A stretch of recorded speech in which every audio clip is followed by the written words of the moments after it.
Hello అండి, అందరికీ నమస్తే. ఈరోజు మనము ఎంతో రుచికరమైన హెల్తీ బ్రేక్ఫాస్ట్ తయారు చేసుకుందాం.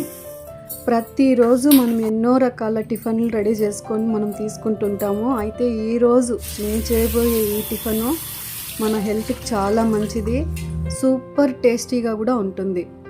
అయితే ఈరోజు ఏ టిఫిన్ చేస్తున్నానంటే పెసరట్టు చేస్తున్నానండి. ఈ పెసరట్టు మీలో చాలామందికి తెలిసి ఉంటుంది, తెలియని వాళ్ళ కోసము ఈరోజు నేను ఈ టిఫిన్ చేస్తున్నా.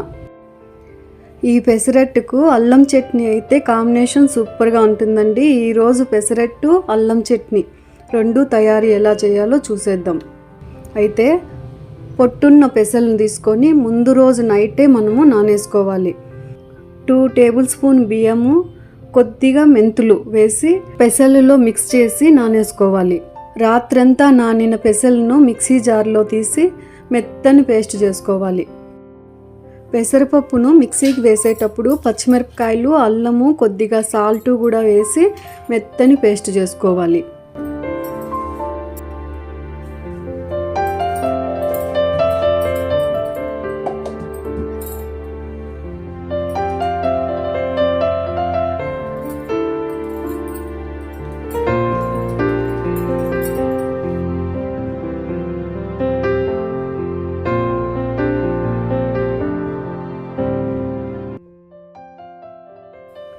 ఇప్పుడు అల్లం చట్నీకి కావాల్సినవి చూసేద్దాం. అల్లము, తెల్లగడ్డ, ఎర్రగడ్డ, టమోటా, ఎండుమిరపకాయలు, సాసవులు, జీలకర్ర, కొద్దిగా బెల్లము, కొద్దిగా చింతపండు, శనగపప్పు, కొద్దిగా కరివేపాకు, తగినంత ఉప్పు. ఇప్పుడు తయారీ విధానం. పెనంలో కొద్దిగా ఆయిల్ వేసుకొని స్టెప్ బై స్టెప్ ఒకటి తర్వాత ఒకటి సాసవులు, జీలకర్ర, ఎర్రగడ్డ, టమోటా, అల్లము, శనగపప్పు అన్నీ పచ్చివాసన పోయేంత వరకు వేయించుకోవాలి. ముందుగా సాసవులు, జీలకర్ర, శనగపప్పు, అల్లము, ఎర్రగడ్డ ఇది వేయించుకున్న తర్వాత టమోటా, కరివేపాకు, చింతపండు, బెల్లము, తగినంత ఉప్పు, కొద్దిగా కారపొడి వేసి బాగా వేయించుకోవాలి. 1 గ్లాసు నీళ్లు పోసి కాసేపు ఉడికించుకున్న తర్వాత మసాలా అంతా బాగా చల్లారనివ్వాలి.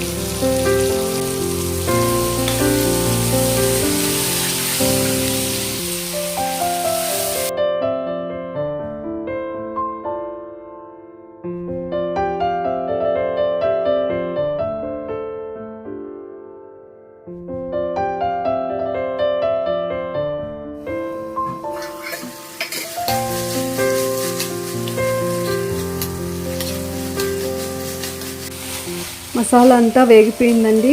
ఈ మసాలా అంతా చల్లారేలోపు ఎర్రగడ్డ, క్యారెట్, పచ్చిమిరపకాయలు, కొత్తిమీర సన్నగా తరిగి పక్కన పెట్టుకుందాం. క్యారెట్ను తురుముకుంటే చాలా బాగుంటుందండి.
ఇప్పుడు మిక్సీ జార్లో ఈ మసాలా అంతా మిక్సీకి వేసుకున్నామంటే అల్లం చట్నీ రెడీ అండి. తర్వాత దోశ వేసేసుకోవడమే. ఈ అల్లం చట్నీ పెసరట్టుకు సూపర్గా ఉంటుందండి. మీకు నచ్చింటే మీరు ఒకసారి ట్రై చేయండి. ఇప్పుడు దోశ వేసుకుందామండి. పెనుము బాగా వేడెక్కేంత వరకు హై ఫ్లేమ్లో పెట్టి ఆ తర్వాత లో ఫ్లేమ్లోకి పెట్టేసుకొని మొదట పిండి వేసి దోశ వేసుకున్న తర్వాత ఆయిల్ వేసుకొని ఆ తర్వాత మనం కట్ చేసుకున్నవన్నీ వేసుకొని కాసేపు లో ఫ్లేమ్లోనే కాల్చుకున్న తర్వాత దోశ తిరిగేసుకోవాలి. అంతే అండి, సింపుల్. ఎంతో రుచికరమైన పెసరట్టు రెడీ అండి. సూపర్ టేస్టీ, మంచి హెల్తీ ఫుడ్. మీకు ఈ హెల్తీ ఫుడ్ నచ్చింటే మీరు మీ ఇంట్లో ఒక్కసారి ట్రై చేసి ఎలా వచ్చిందో నాకు కమెంట్ చేయండి.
చూసారా అండి దోశలు ఎంత బాగా వచ్చాయో. హోటల్కి వెళ్ళని అవసరం లేకుండా హోటల్ కంటే టేస్టీగా ఉండే పెసరట్టు మనం ఇంట్లోనే తయారు చేసుకునేసాం. ఇదే పెసరట్టు మనం హోటల్లో తీసుకోవాలంటే ఎంత ఖర్చు వస్తుంది. అదే మన చేతులతో మనం మన ఇంట్లో చేసుకుంటే నీట్గా చేసుకుంటాము. మంచి పప్పు మంచి ఆయిల్తో మనము టిఫిన్ తీసుకోగలుగుతాం. ఒక్క మనిషికి తినే పెసరట్టు డబ్బులు 3-4 తినచ్చు. మీకు ఈ వీడియో నచ్చింది అనుకుంటా. మీకు కనుక ఈ వీడియో నచ్చినట్టయితే లైక్, షేర్, సబ్స్క్రైబ్ చేసి శోభారాణి వ్లాగ్స్కు సపోర్ట్ చేయండి. ఇప్పటికింతేనండి. నెక్స్ట్ వీడియోలో మళ్ళీ కలుసుకుంటా. బాయ్.